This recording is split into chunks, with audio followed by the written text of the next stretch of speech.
Hey guys, Rip Dragoon here, bringing you a headquarters game on the new playlist Express, and I will talk a little bit about Express in a minute. But the other day I did that, before my montage 2 days ago, I did a video on, that was called Bloodsuckers IRL, in real life, because I had a life experience that involved blood sucking between two very drunk people. So, yeah. Anyway, so I kind of didn't realize that I was running out of time in my story, and so I left out some of the details, and I said that I was going to finish talking about that. And after I am done talking about that, I will talk a little bit about the new Express playlist and whatnot. And by the way, if you haven't checked out my montage, you should. I know it's not the best montage in the world, but I had fun making it, and I thought the clips were at least halfway decent.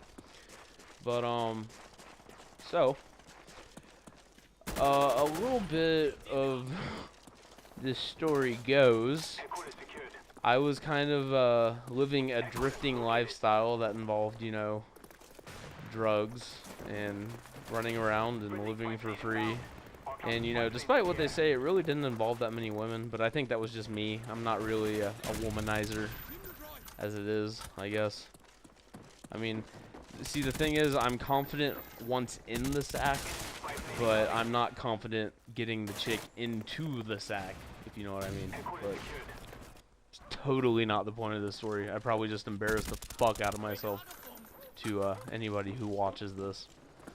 But anyway, so like I said, we were up in North Carolina. You know, they were sucking each other's blood, blah blah blah.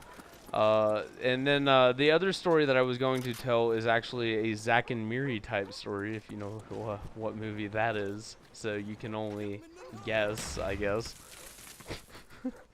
But that is a story for another time. And so basically, after, you know, the whole blood-sucking event went down, I recorded the whole thing on my camera and whatnot. And you know, I'm not that kind of person. I'm not gonna fucking post this shit on the internet. I'm not gonna screw people over. But it's still my fucking property, and it was a crazy-ass fucking thing, and I'm not gonna fucking get rid of it. But I'm also not gonna share it with the rest of the world. I'm not gonna, you know, completely fuck these people over. Well, ever since this happened, I've been getting death threats from the fucking drunk kid telling me I better fucking give up this video and that I've showed it to fucking everybody. And in all honesty, like 6 people have seen this fucking video, okay? And 4 of those 6 people were there when it happened. And yeah, so I've actually received death threats from the kid who participated in said vampirism, and he's none too happy about it. He's also, he actually hates, and by the way, the game is about to split in half. The host quit out in just a second, and it quits out right here. There was, if you notice, there was another guy beside me. For some reason, it started off a little further, but I actually killed that guy too, just if you were wondering. But yeah, so like I said, I've been getting death threats from this kid for a while now, and he actually doesn't like me for another reason, which is another story for another time, you know, because if I tell all my stories, I'll run out of stories, and then there will be nothing left to entertain you all. And so that is yet another story for another time. But if you are wondering what happened when he cut himself too deep, was he was actually cutting himself like on his wrist, not like, you know, straight down like you're supposed to cut your wrist, but he was just really fucking drunk cutting his wrist open so that she could like fucking suck his blood and shit. And it just, he fucking cut too far into a vein and it just started squirting. Fucking like across the room type squirting, but it's not like, you know, some thin little stream, because I've cut a vein on the top of my hand before that started squirting this really thin stream of like blood, and like squirting it really bad, but it was really thin stream of blood. And his was a really thick stream of blood. So as soon as it happened, I fucking grabbed this fucking sock and just wrapped it around his fucking arm and took him. And we're out in the middle of fucking nowhere. I don't know where the fucking hospital is, but everybody just tells me to go down this fucking bum-fucked road. And I swear to God, they have a hospital in the middle of fucking nowhere. Like, there's this, they just told me to fucking go up to the road and just take the road through the fucking woods, just keep going straight. And I swear to God, this road dead-ended into a hospital. Only in North Carolina. I know, right? But, so we you know, I got him to the hospital and shit, and they stopped the bleeding, and fucking they sewed him up and shit. And of course, you know, I'm 21 at the time, and he's like fucking 18 or 19, and you know, I'm sitting in the waiting room sober as fuck. I mean, I was doing other shit, but I wasn't drinking. I was sober as fuck, sitting in the waiting room. And you know, I'm sitting there thinking, oh shit, they're gonna blame me for this shit, you know, the whole time. But nah, it didn't end up happening that way. I was just like, dude, I was just there. And apparently he told the doctor that he had fallen off the roof and through a fucking glass window. And by the way, a little detail of the story I did not add is that all day long he was wearing these really shoddy fucking overalls. And these are like his favorite overalls, because this guy, and I'm not saying this because I wanted to see it, but because I have seen it, because he runs around fucking half naked half the time, because he's always like extremely fucked up.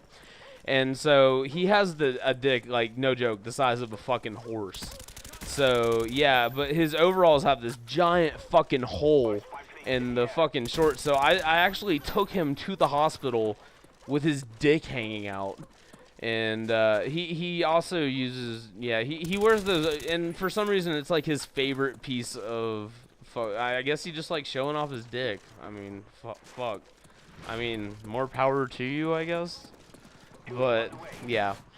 And so the whole time that the doc is sewing him up and shit, and I'm sitting in the waiting room, they call me in there because he's apparently just fucking berating the guy sewing up his arm, like making fun of him and laughing at him while he's getting stitches in his arm. And I don't even know what he was saying to him. I personally don't remember, but it was some funny shit.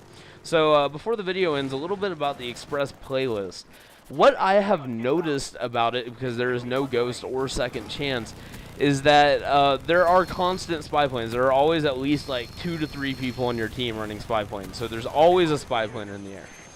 Okay, second off, the kids that fucking go into this playlist are apparently fucking retarded.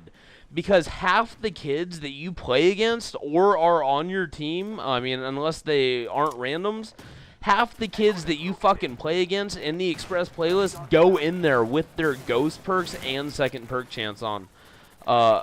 Second chance perks on. So you will fucking face kids, like, when they kill you, it just says none on their perk list. Like, and no joke, there are a giant majority of kids fucking, well, not majority, but there are a giant amount of kids fucking going into Express with Ghost on, even though it doesn't work. So they don't get any perks whatsoever.